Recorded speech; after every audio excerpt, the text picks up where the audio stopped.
আসসালামু আলাইকুম ওয়া রাহমাতুল্লাহি ওয়া বারাকাতুহু নাহমাদুন সাল্লি আলা রাসূলিহিল করিম। সম্মানিত মুসলিম ভাই ও বোনেরা, যেহেতু আমাদের সামনে কুরবানির সময় এবং ঈদুল আজহা, তাই আমরা সবাই কুরবানির পশু কেনার জন্য প্রস্তুতি নিচ্ছি। যারা কুরবানি দিবেন, আমি আমার ইচ্ছা হলো কুরবানির জন্তুর বয়স এবং জন্তুর বৈশিষ্ট্য নিয়ে সঠিক মাসলাগুলো আপনাদের সামনে তুলে ধরার চেষ্টা করব। প্রথম নম্বর হলো কুরবানির পশুর বয়স। কুরবানির ছাগল, ভেড়া, দুম্বা, নর অথবা মাদি হোক, তার 1 বছর বয়স হওয়া জরুরি। 2, যদি 6 মাসের দুম্বা, বেড়া এরূপ মোটা তাজা হয় যে দেখতে 1 বছরের মতো লাগে, অর্থাৎ 1 বছর বয়সের দুম্বা বা বেড়ার মধ্যে তাকে ছেড়ে দিলে কোনো পার্থক্য পরিলক্ষিত না হয়, তাহলে এরূপ 6 মাসের দুম্বা ও বেড়ার দ্বারা কুরবানি করা জায়েজ, অন্যথায় জায়েজ নয়। এটা ফতোয়ায়ে আলমগীরি এবং ফতোয়ায়ে শামিতে এসেছে।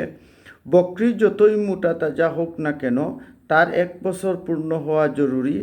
1 দিন কম হলেও তার দ্বারা কুরবানি দুরুস্ত হবে না। আচ্ছা, গাবি, ষাঁড়, বলদ, মহিষ, নর বা মাদি, তার 2 বছর পূর্ণ হওয়া শর্ত। তা থেকে 1 দিন কম হলেও তার দ্বারা কুরবানি জায়েজ হবে না।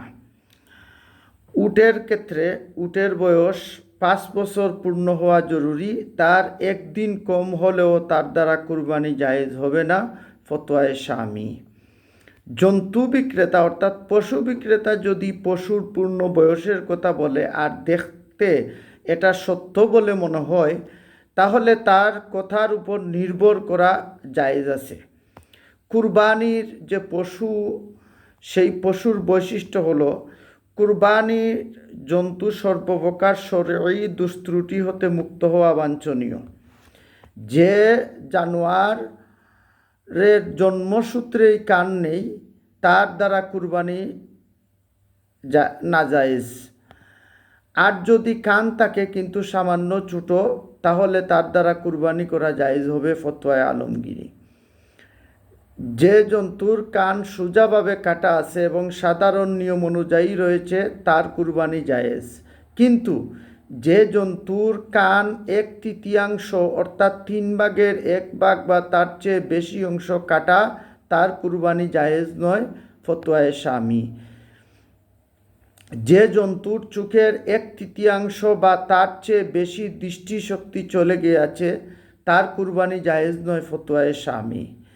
দৃষ্টিশক্তি নষ্ট হওয়ার পরিমাণ করার পদ্ধতি হলো, চোখের একদিকে ঘাস রেখে দেখতে হবে সে ঘাসের দিকে যাচ্ছে কি না এবং কিভাবে যাচ্ছে।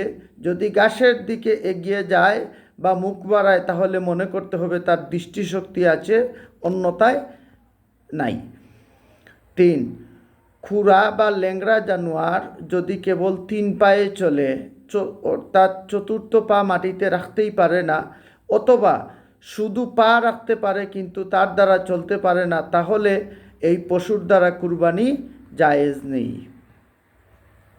আচ্ছা, জন্তু যদি এত দুর্বল ও জীর্ণশীর্ণ যে তার হাড়ে মুঠেই মগজ নেই, তাহলে তার দ্বারা কুরবানি হবে না।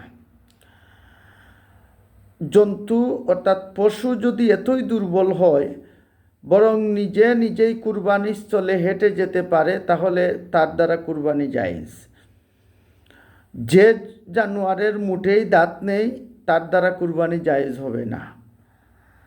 দাঁত পড়ে গিয়েছে কিন্তু পড়ে যাওয়া দাঁত থেকে বেশি বাকি রয়েছে, তাহলে তার দ্বারা কুরবানি জায়েজ, ফতোয়ায়ে শামি।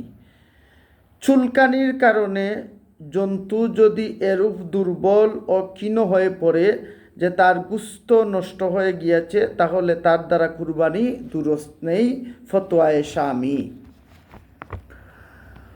জন্ম থেকে যে জানোয়ারের শিং নেই অথবা শিং ছিল কিন্তু পরে ভেঙে গিয়েছে, তাহলে তার দ্বারা কুরবানি জায়েজ, ফতোয়ায়ে শামি, 5ম খণ্ড।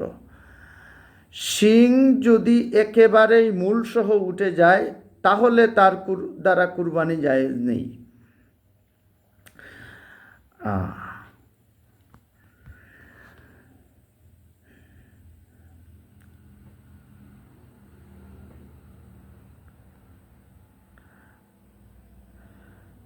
আচ্ছা, যে জানোয়ার অর্থাৎ যে পশু পাগল হয়ে ঘুরে বেড়ায়, খানাপিনা ছেড়ে দেয় এবং অন্যান্য জন্তুর সঙ্গে থাকে না, তার দ্বারা কুরবানি জায়েজ নয়।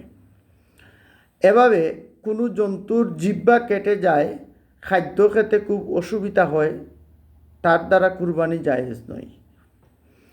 জবাই করার সময় জন্তু লাফালাফির কারণে যদি কোনো দোষ হয়ে যায় তাহলে কোনো ক্ষতি নেই, তার দ্বারা কুরবানি আদায় হবে। যদি কুরবানি করার পূর্বেই জন্তুর কোনো দোষ সৃষ্টি হয় অথবা এমন রোগাক্রান্ত হয়ে পড়ে যার কারণে কুরবানি জায়েজ হয় নাজায়েজ হয়, তাহলে তার পরিবর্তে অন্য জন্তু ক্রয় করে কুরবানি করতে হবে। ফতোয়ায়ে শামী। যার উপর কুরবানি ওয়াজিব হয়নি তার জন্য টাকা ঋণ করে কুরবানি দেওয়া উত্তম নয়। যাই হোক, আল্লাহ তাআলা আমাদের সবাইকে যেন সঠিক পশু যারা কুরবানি দিবেন তারা যেন সঠিক পশু ক্রয় করেন এবং কুরবানির মাসআলাগুলা মেনে উত্তমতার সাথে কুরবানি প্রদান করেন। ওয়া মা তৌফিক ইল্লা বিল্লাহ। আসসালামু আলাইকুম ওয়া রাহমাতুল্লাহি ওয়া বারাকাতুহু।